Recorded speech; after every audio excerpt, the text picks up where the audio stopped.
عادل صاحب، آپ سے پروگرام کا آغاز کروں گی۔ جس طرح سے بلاول صاحب کہہ رہے ہیں کہ رائیونڈ کا وزیراعظم چاہتا ہے کہ اسے چوتھی بار پرائم منسٹر جو ہے منتخب کیا جائے، جو 3 بار فیل ہوا وہ چوتھی بار کیا تیر چلائے گا؟ زیادہ جذباتی ہو گئے ہیں آج بلاول صاحب؟ دیکھیں، ایک تو آپ نے اپنے انٹرو میں بھی یہ بات کی کہ منشور جو ہے وہ کس سیاسی جماعت کے پاس ہے، یہ منشور کیوں نہیں آ رہا، اور یہ کہہ رہی ہیں یہ چوتھی مرتبہ آخر ایسا کیا کر لیں گے۔ اس وقت کی اگر ہم بات کریں، اس وقت ملک جس طرح کرائسس سے نکل کے ٹریک پہ آیا ہے، جس طرح سے ڈیفالٹ کی رٹ لگانے والوں کو منہ توڑ جواب ملا ہے، ایک بڑے کرٹیکل ٹائم میں سے نکل کے پاکستان معاشی میدان میں ایک مرتبہ پھر اپنے پاؤں پہ کھڑا ہونے جا رہا ہے، میں سمجھتا ہوں کہ یہ سیاسی جماعتیں کوئی اب نیا تجربہ نہ کریں، یہ کوئی ایسا منشور لا کے کہ جی ہم یہ کرنے جا رہے ہیں جو ہم نے پہلے 3 مرتبہ نہیں کیا، اس مرتبہ کریں گے۔ اس مرتبہ یہ سیاسی جماعتیں ایک مہربانی کریں قوم پر کہ پالیسیوں کے تسلسل کو یقینی بنایا جائے۔ عوام اگر انہیں منتخب کرتے ہیں، ان کو لے کر آتے ہیں، تو یہ ایک مہربانی کریں کہ یہ ملک میں ایک جو زہریلا ماحول بن چکا ہے، ایک ٹاکسک انوائرمنٹ بن چکا ہے، اس کے خاتمے کے لیے اگر اپنے منشور میں کوئی چیز شامل کرنی ہے تو کریں۔ یقین دلائیں کہ ہم آ کر نہ سیاسی انتقام لیں گے، نہ ہم جو اپنے جو سیاسی ایجنڈوں کے لیے ریاستی معاملات، جو ملک کے معاملات ہیں، ان کو داؤ پہ لگائیں گے۔ میں یہ بات اس لیے کر رہا ہوں کہ میں نے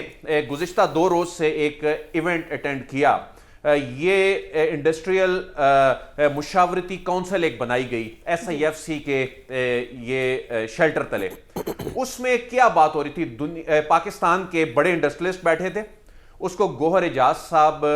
جو ہیں وہ ہیڈ کر رہے تھے، اور اس میں بات یہ ہو رہی تھی جو ملک کے انڈسٹریلسٹ ہیں کہ 100 ارب ڈالر تک آپ کی ایکسپورٹس کو کیسے لے کے جانا ہے، 1000 ارب ڈالر کی جو معیشت ہے اس کو اگلے 5 سال میں کیسے لے کے جانا ہے۔ اور وہاں پر انڈسٹریلسٹ جو تھے ان کا صرف ایک کنسرن تھا کہ ہماری پالیسیوں کا تسلسل نہیں ہوتا، چیزوں کو یعنی جب تبدیلی آتی ہے حکومتوں میں تو اس کے بعد پرائرٹیز تبدیل ہو جاتی ہیں۔ اور گوہر اعجاز صاحب جو ہیں وہ بڑے کانفیڈنٹ تھے کہ اس مرتبہ جو ہم پلان لے کر آ رہے ہیں، یہ پلان اگر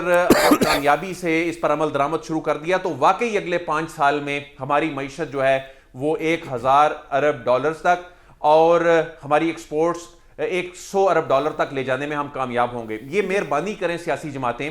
کہ جو معاملات، اب چونکہ معیشت کا معاملہ بڑا سنجیدہ معاملہ اور یہ نیشنل سیکیورٹی کا معاملہ، یعنی اس کو باقاعدہ ڈکلیئر کر دیا گیا ہے کہ یہ نیشنل سیکیورٹی کا معاملہ ہے، تو اس میں آپ کوئی نئے تجربوں کی ضرورت نہیں ہے۔ آپ صرف آ کے ایک مہربانی کریں، آپ آ کر کہیں کہ پالیسیوں کا تسلسل، جو ریاستی معاملات ہیں، جو عوامی معاملات ہیں جس سے عام آدمی افیکٹ ہوتا ہے، ان معاملات میں ہم نے سیاست نہیں کرنی۔ ہم نے اس ٹاکسک انوائرمنٹ کو ایک دوسرے پہ الزامات کے یہ جو کہانیاں دوبارہ سے شروع ہو گئی ہیں، ابھی بھی وہ 2017 میں سے ہی نہیں نکل رہے کہ مجھے کیوں نکالا، بلکہ اس مرتبہ تو 90s میں چلے گئے ہیں۔ تو یہ چیز ختم کر کے آگے صحت، تعلیم اور گورننس، یعنی جو حکومتوں کا کام ہے، گورننس پہ توجہ دینے کی چیزوں کو اپنے منشور میں لے کر آئیں، پھر ایک ایسا بلدیاتی نظام لے کر آئیں جو انفارچونیٹلی کوئی سیاسی جماعت جو ہے یہ نہیں لا سکی۔ پھر ہم بات کرتے ہیں جمہوریت کی، بہترین جو بلدیاتی نظام ہے وہ کیوں ہمیں یہ کہنا پڑتا ہے کہ وہ آمرانہ ادوار میں ہمیں دیکھنے کو ملتے رہے، لیکن یہ سیاسی جماعتیں اپنے سیاسی ایجنڈے کی وجہ سے نہ تو عوامی مسائل پہ بات کرتی ہیں، اور عوامی مسائل صرف یہ الیکشن سے پہلے یاد آ جاتے ہیں، اور جو اصل ریاستی اور نیشنل سیکیورٹی کے ایشوز ہیں ان کو بھی آلودہ کر دیتی ہیں۔ تو اس مرتبہ یعنی جو آپ کا سوال یہ تھا کہ آخر چوتھی مرتبہ آ کر انہوں نے ایسا کیا کرنا ہے، اور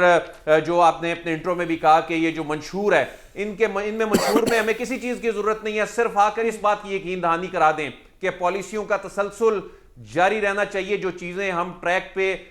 پورا پاکستان، پوری قوم ایک مشکل وقت سے نکل کے اس کو ٹریک پر لے کر آئی ہے، خدا را اس کو پولیٹیسائز سیاسی جماعتیں نہ کریں اور اس کے تسلسل کو یقینی بنانے کی بات کریں، اور